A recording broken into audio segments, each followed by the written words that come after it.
it's safe to say that everyone's recovery is different, and I say that a lot on this channel because I talk about the things that worked for me and the things that didn't work for me.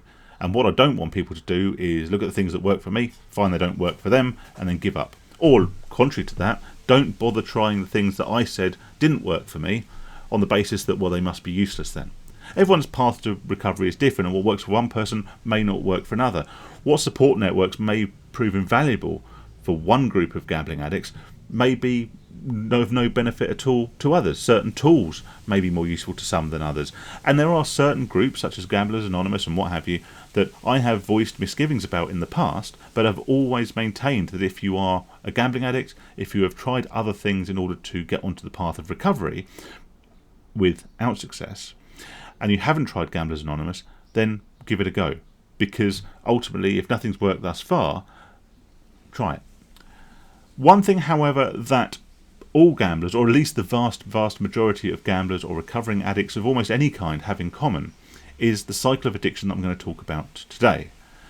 And that is the seeming inability to get off that gambling carousel, that a carousel of addiction.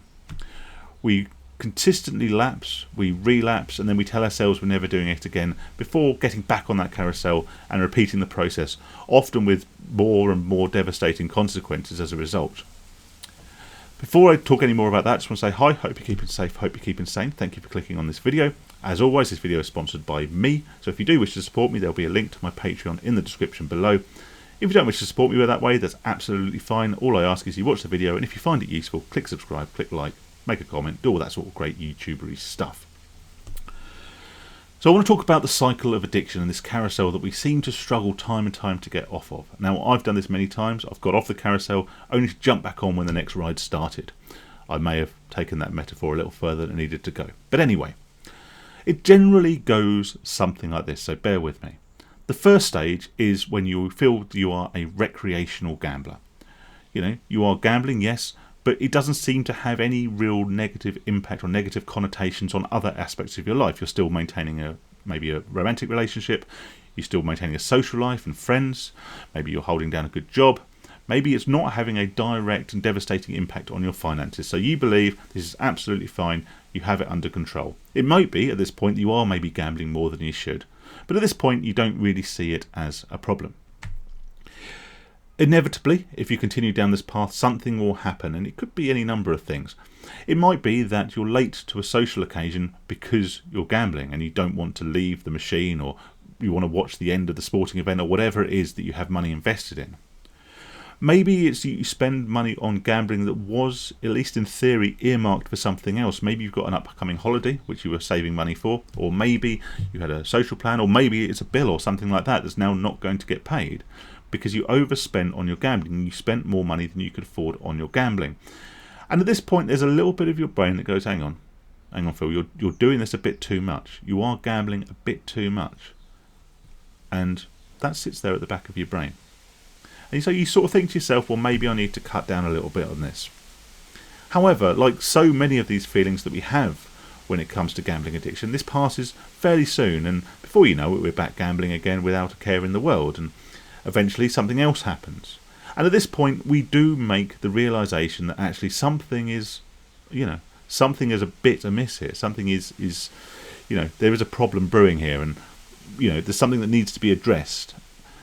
And then we think, okay, well, what we're going to do is we're going to stop gambling, And again, the feeling passes, we go back to gambling, and things get gradually worse, and more of these negative behaviours and these negative consequences that we see around gambling. And if you've been gambling, or if you're a gambling addict now, or have been in the past, you'll know all the damage and all the harm this can do. I say missing social plans, having to cancel things not getting paid, arguments, being in a bad mood, not having fuel in the car, not being able to get to work, arguments with the boss, all this stuff, right, I've spoken about many times. And the problems will get worse and worse and worse until you suddenly realise, right, this is a real problem, I've got to stop. I've got to draw around the line of this and stop. This is really bad for me. There is a problem. The alarm bells are ringing, and you realise, actually, I need to stop doing this. So you make a token effort to stop gambling. You think, okay, that's it. I'm not going to do it anymore. I'm not going to bother gambling anymore. It's bad for me, but I can do this. I've got the willpower to do this. I don't need to do anything about it. And you do, and you go a few days without gambling, and then you lapse, and you fall back into the trap, and you go round and round in the circle, round and round on this carousel with repeated efforts until you eventually realise that something is seriously wrong, you have an addiction, and you need to do something about it. And this is the point at which you have the option to step off the carousel and actually follow a lot of the steps, practical steps as well as psychological ones it requires in order to get into a lasting recovery. But we don't always do this in the first instance.